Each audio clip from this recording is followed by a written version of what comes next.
गरीब भाई की अमीर बहन। किशोर और पिद्दी दो भाई बहन थे। पिद्दी बहुत खर्चीले स्वभाव की थी। वो जितना कमाती अपने ऐशो आराम में पैसे उड़ा दिया करती।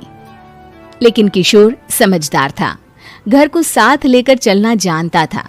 अपनी बहन के जितना कमाता तो नहीं था, लेकिन फिर भी वो किसी तरह घर का खर्च चला लेता था। एक दिन पिद्दी किशोर से कहती है, किशोर तुम थोड़ा ज्यादा क्यों नहीं कमाते?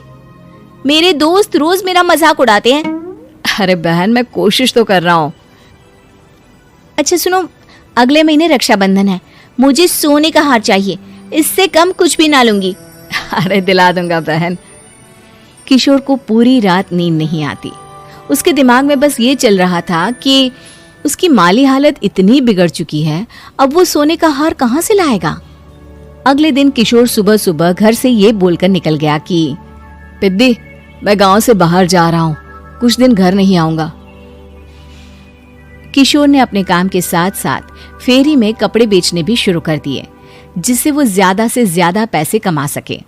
रात में वो एक बिल्डिंग की चौकीदारी भी करने लगा। अपने काम से थोड़ा बहुत समय निकालकर बस कुछ घंटे की नींद ले पाता था। और कब वो कुछ दिन एक महीने में बदल गए और रक्षाबंधन भी आ गया, पता ही नहीं चला। लेकिन किशोर अभी तक घर वापस नहीं लौटा। जहां वो काम करता था, पिद्दी के नाम का गुल्लक रखा हुआ था।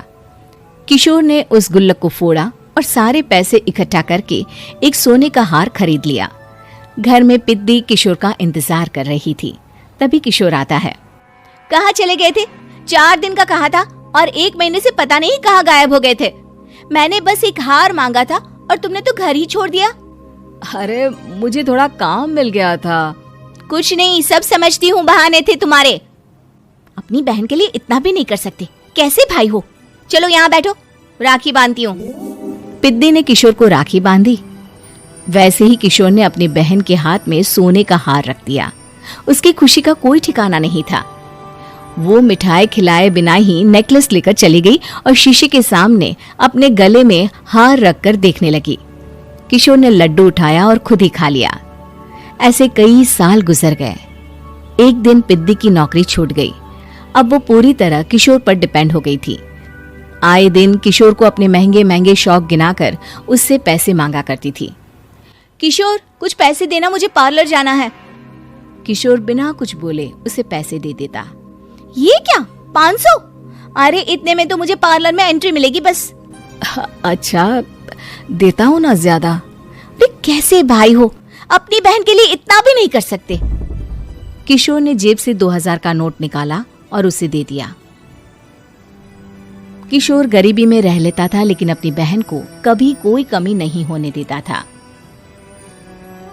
बेटा, पिद्दी तुम्हारी बहन है, उसे कभी किसी चीज की कमी मत होने देना और उसका ध्यान रखना, क्योंकि भाई का फर्ज होता है अपनी बहन का ध्यान रखना।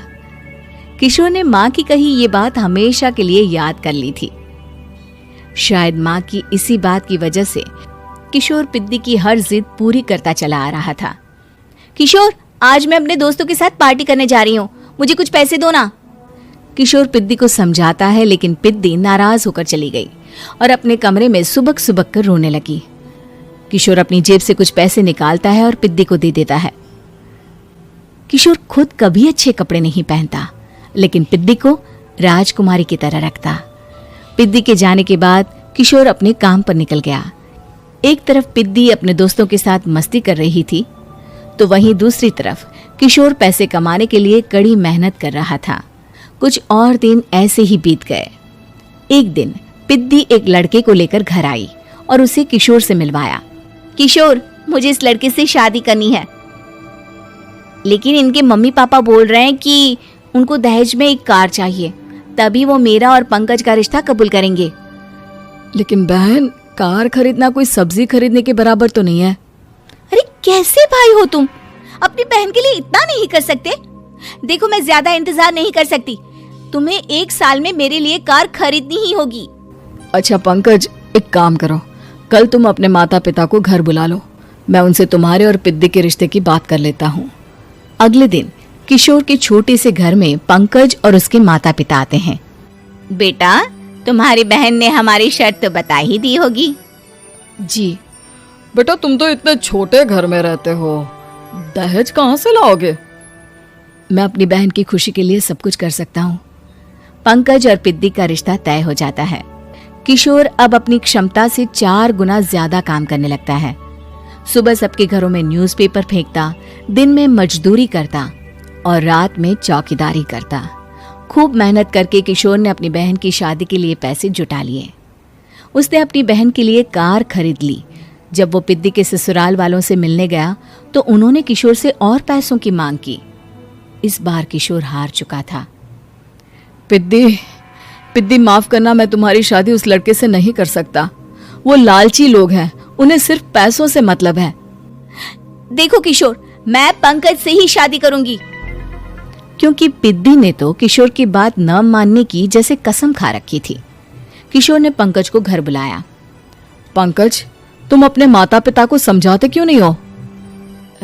भैया, वो हमारी शादी के लिए मान गए, मेरे लिए तो यही बहुत बड़ी बात है।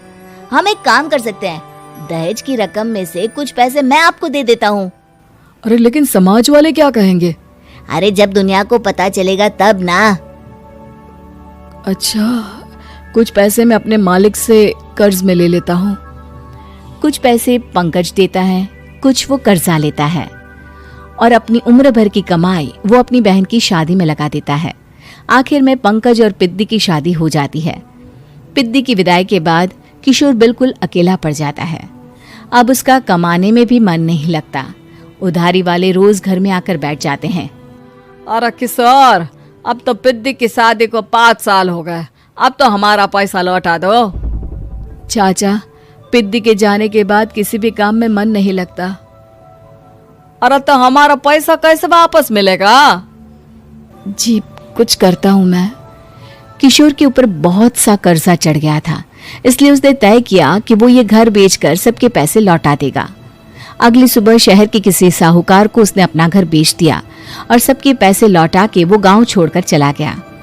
पिद्दी ने शादी के बाद कभी अपने भाई का हाल तक नहीं पूछा। किशोर को फर्क नहीं पड़ता था, बस ससुराल में उसकी बहन खुश है ये जानकर उसे खुद की खुशी मिलती थी और ये सोचकर कि उसने माँ से किया हुआ वादा पूरा कर दिया।